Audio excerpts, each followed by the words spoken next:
Santos, a coastal city with a population of 435,000, it provides access to the beautiful beaches, interesting architecture, and was the home for many years of the athlete who many say is the greatest footballer of all time, Pelé.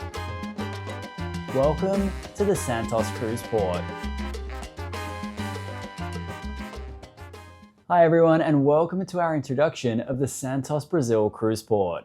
We will be detailing where you arrive, the facilities available at the port, and what the main sightseeing options are, both in town and further afield, so you know how far away they are and the best options of getting to them.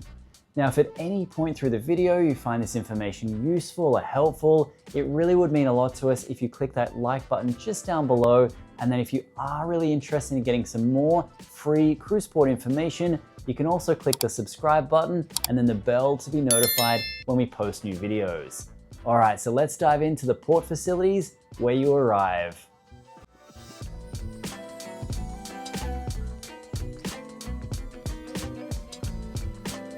Starting by looking at this map, you can see where the cruise port is located in relation to both the main beach area to the south and the historic Centro District to the north.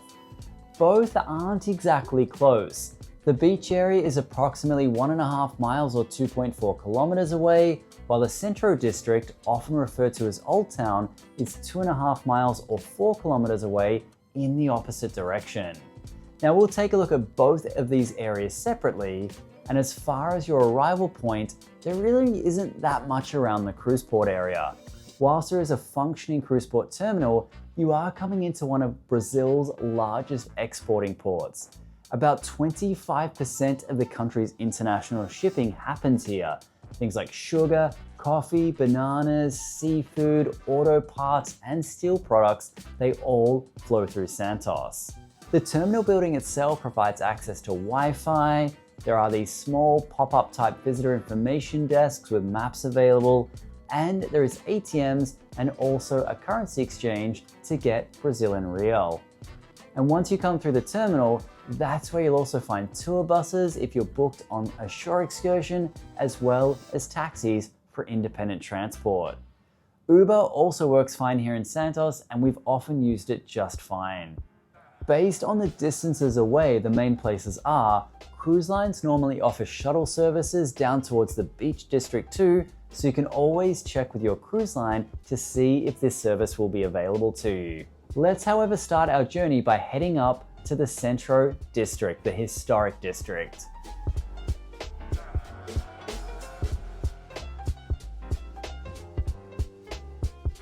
While it is located a few miles away, the historic district is quite compact and simple to navigate.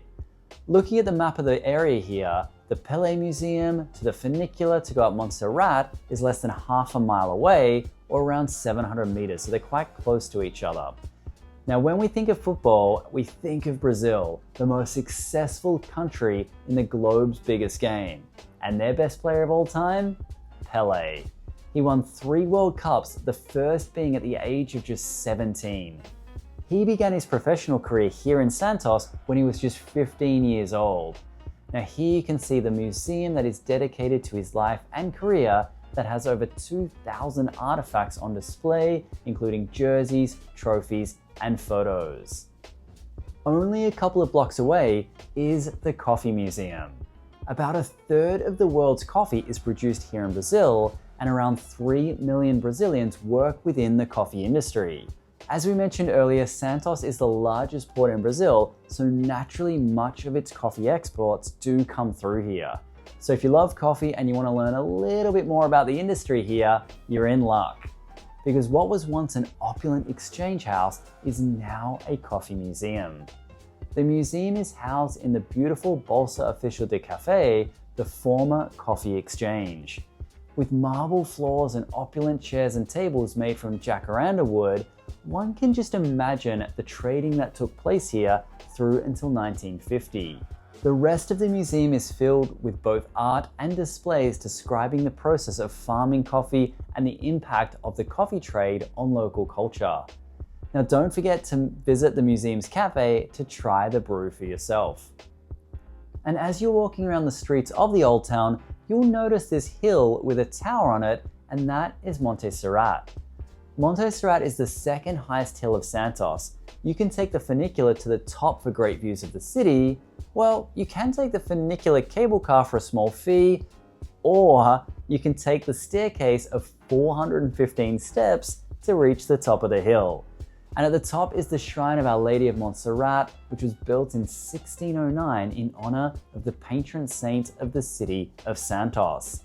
It is open most days from 9 a.m. through until 5:30 p.m., and it's located 157 meters or 515 feet above sea level, and it allows for 360-degree views of the entire city. This image shows one of the streets that essentially runs all the way from the beaches in the south to the Old Town in the north. Let's now go to where the city meets the sea, the southern beaches.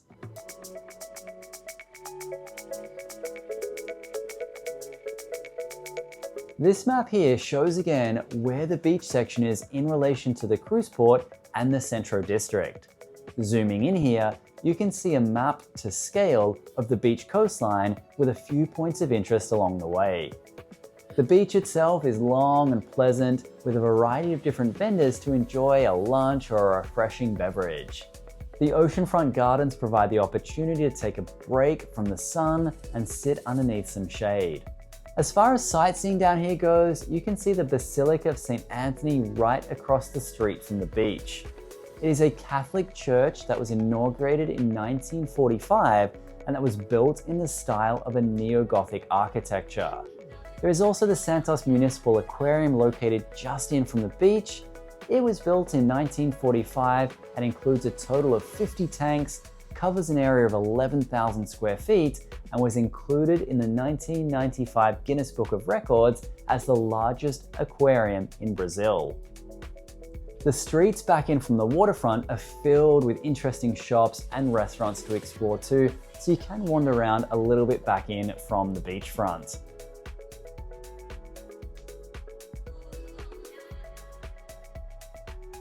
Now you do have a few other options of places to visit, most of which sit in between the beaches and the historic district. We spoke earlier about the Pelé Museum and mentioned he played here in Santos. You can actually visit the team's ground, the Urbano Caldeira Stadium, and take a tour around. The stadium was first built in 1916 and has an attached museum. The museum was introduced in 2003 and contains all kinds of trophies, historic photos, and more. Now, another place many visitors have asked questions about in the past is Guarujá Beach. It is located out of town, meaning that transport is required. It's a famous holiday destination in the region, with many people coming down from the city of Sao Paulo to have a beach break here. It is very much catered to tourism with lots of high-rise hotels, bars, and restaurants. So if you do plan on going there, you could always use an Uber, or if you're taking a taxi, you might want to arrange a round trip in advance with a driver from the cruise port who knows where to bring you back to.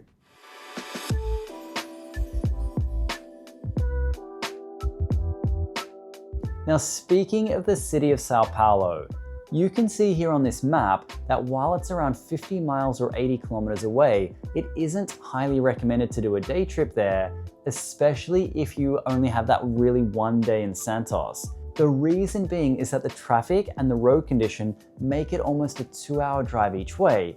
Now, it's a huge city of 12.5 million people, and when you spend about 4 hours round trip on the road, it's not going to leave you that much time to really get a feel for the place. In fact, a lot of cruise lines have actually stopped offering tours there due to the fact it wasn't really a very successful or impactful travel experience just because of the logistics involved with it. So yes, it's technically possible, maybe just not advisable.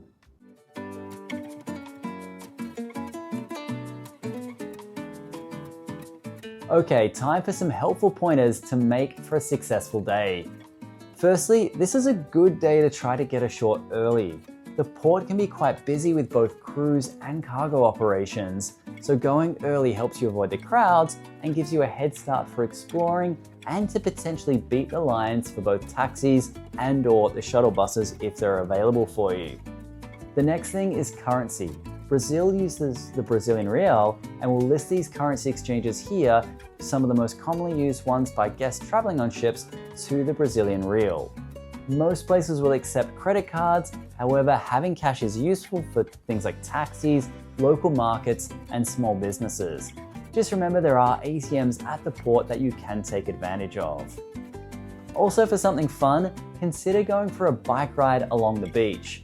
Santos is home to the longest beachfront garden in the world, and exploring it by bike ride can be a fun and scenic way to get around, and you can rent a bike from one of the beachfront kiosks for an inexpensive and active way to cover more ground while enjoying the sights.